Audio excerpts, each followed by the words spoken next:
We're with you in moments, big and small. This is Polk Today Video.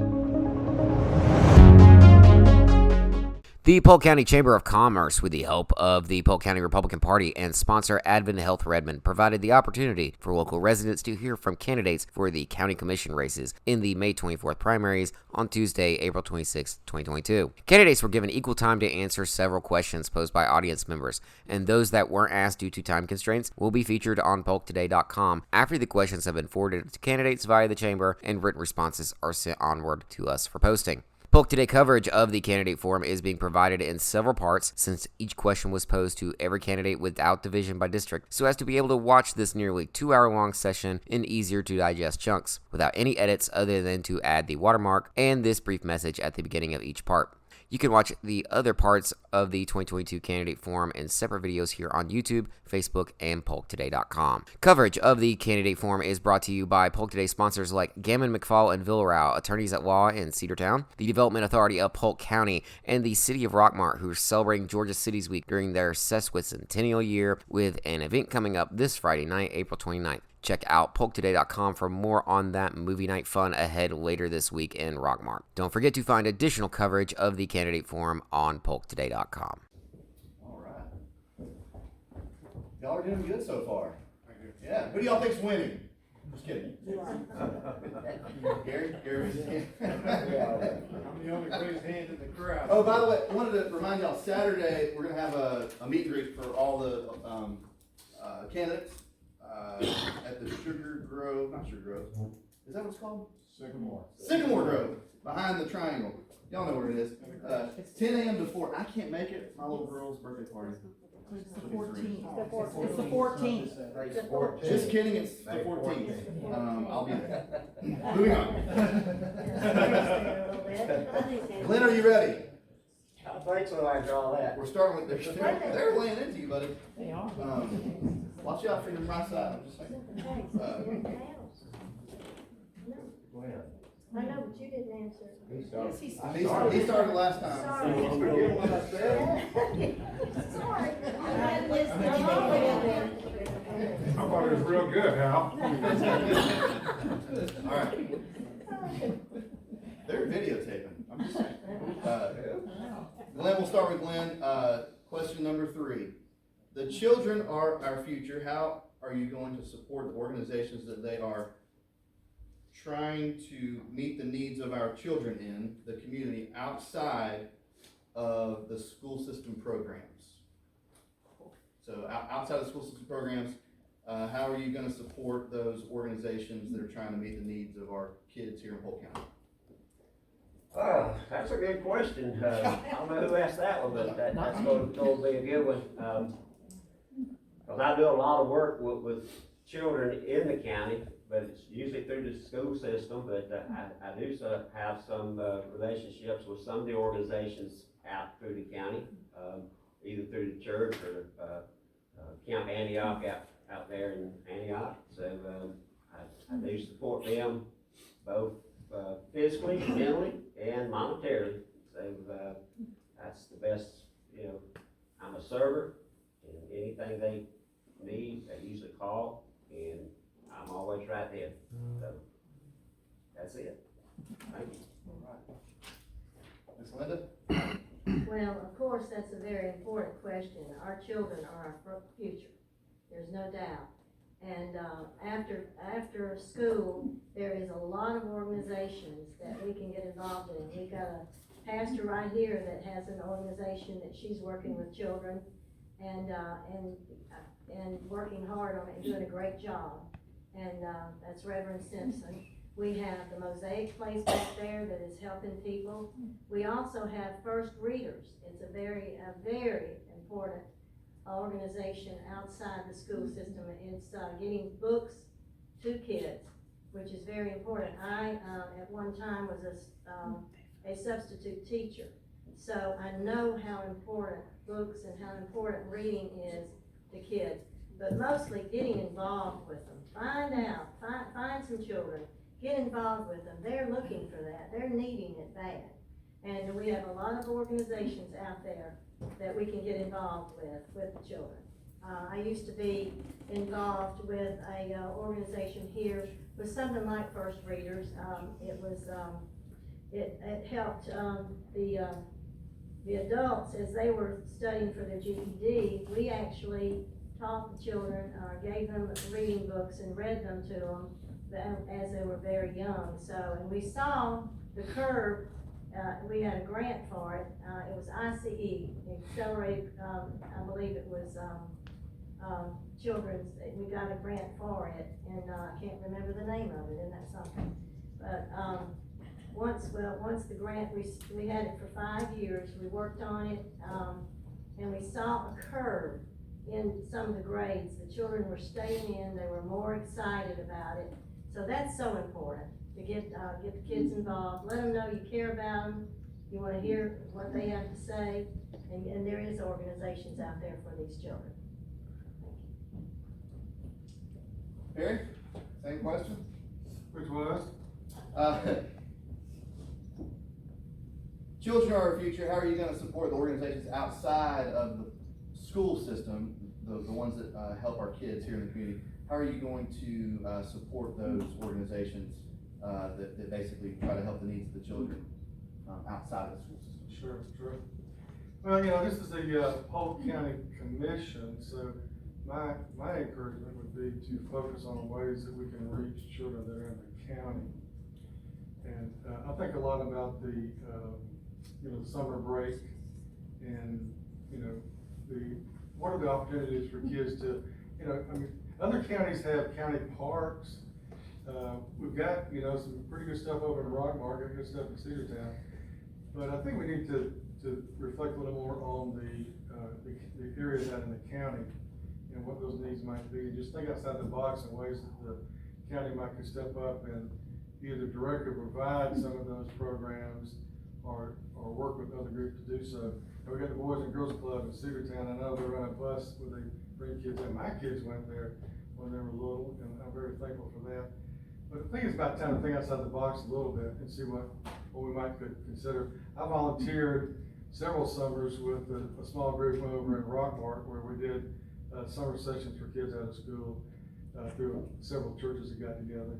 And those things are, they're not that expensive to do, but we need to think a little bit beyond the norm, and what can we do in the county to reach kids that are not in, Rockmart, Cedartown, with outreach that provides facilities, recreation areas, and programs, particularly in the summer months, because obviously, let's just face the facts, there are a considerable percent of children that do not receive adequate oversight and supervision, particularly out of school. So let's just give that some serious thought.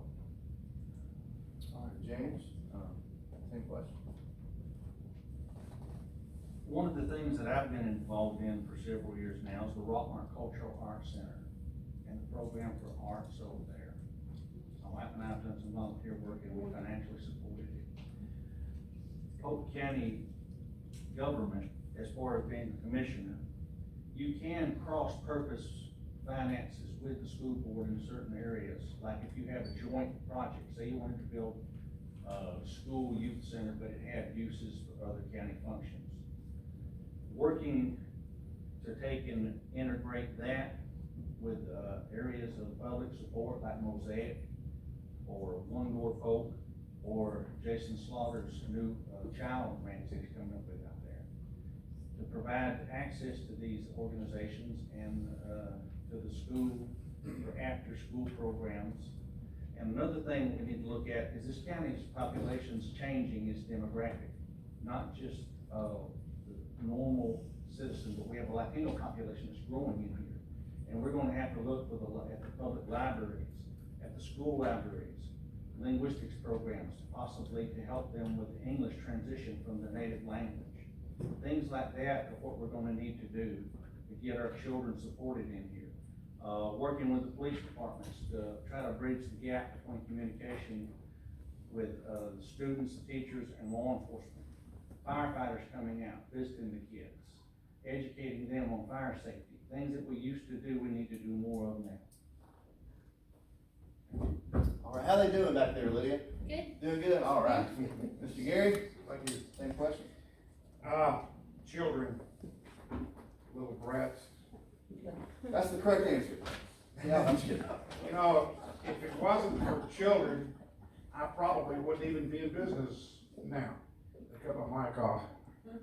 But, you know, children are our future, as we've all said. And, you know, we're just gonna fade away. But the children are gonna step in and take the place of us. And Ms. Simpson, I applaud you for what you did. You came here with those children, did a program, it was fantastic. And, I hold you in high regard for what you do with children. And of course, as far as the county is concerned, we give a lot of money to recreation. Cedartown, Rockmart, and a small amount to Aragon. Hadn't figured that one out, but I will. So we support recreation and support our youth. And I love going down to the recreation areas and not only having a great meal for supper, a southern supper, hot dog, hamburger, fries, etc., and watching a free baseball game. And it's wonderful. And to watch those kids out there play ball and have the biggest time, I mean, that's worth every dime you spent for recreation. So yes, children are our future. They'll take places up here on this board, and I hope that their sound knowledge will carry them through. But yes, sir. All right. Thank you. Mr. Jeffrey? Well, I've been working with children for 27 years for Polk School District, so a lot of people in here, I either taught or taught their kids or grandkids at this point in time. But there's a lot of programs out there, and the people that run those programs consider that a need, and it may not get transitioned over. It may come out as a want. So there's money that we spend on both recreation departments, and Aragon, like Gary said, maybe just a little. Maybe some of those funds can go towards some of these after-school programs. I know 4-H is a great program right now. We just gotta look at ways that we could take the existing funds that we have, be good stewards of that fund, and utilize that fund to bolster those existing programs. And I think it's easily doable. You know, Little League, all the sports activities are great. I grew up in sports, my whole life pretty much, but there are other things out there, and me as an ag guy, I fight that on a constant basis, trying to get more kids involved in other activities, with some life skills and some citizenship amongst them. So we've got money that's set aside for recreation. We probably just need to broaden that definition of what actually recreation is to include some of these programs. So I think it's totally doable. All right, thank you, Jeffrey. Mr. Howe, same question for you. I applaud it. I know we're supposed to talk without mentioning or talking about the school system, but I applaud what's happening in our school system to provide for the needs of some of the students. I think of the weekends when some children don't have anything to eat. The school provides meals for them on Friday so that they'll have something to eat during the weekend. But as far as the commission is concerned, I think we're, you know, obviously when I look at a child and their needs, I think first of their family, I think next of the schools that they attend, I think next of the churches, I think next of the community, in terms of giving them the needs and support that they need. And I think government, obviously it is nationally, you know, the government is kind of involved in everything. And of course they're involved in the food program that feeds these kids through the school system. But, and I think all of the agencies that we've mentioned here are good and worthy of support. I'm not going to go through them all, but I think, and I mentioned recreation, But I think if the Board of Commissioners come up with anything to help the needs, then we should consider that, and then we should vote on it. And I think the same thing holds true for anybody that has a program and they have needs for us, then they should come to the commission and ask for a consideration that we would come up. We don't, other than recreation in our budget, we don't have anything, but I know, I just want to end this way. There's been some talk about reserve funds, there's been talk about rainy day. Let me tell you, we are required to have 25% of our budget at the end of a fiscal year as a reserve fund. So you do the math, $25 million is the budget, that's how much you take 25% of that, that's what well, let me tell you, this audit right here showed that we had 52% of our budget as a rainy day, as a reserve fund. You talk about being able to fiscally do what is needed with the taxpayers, and I'm finished.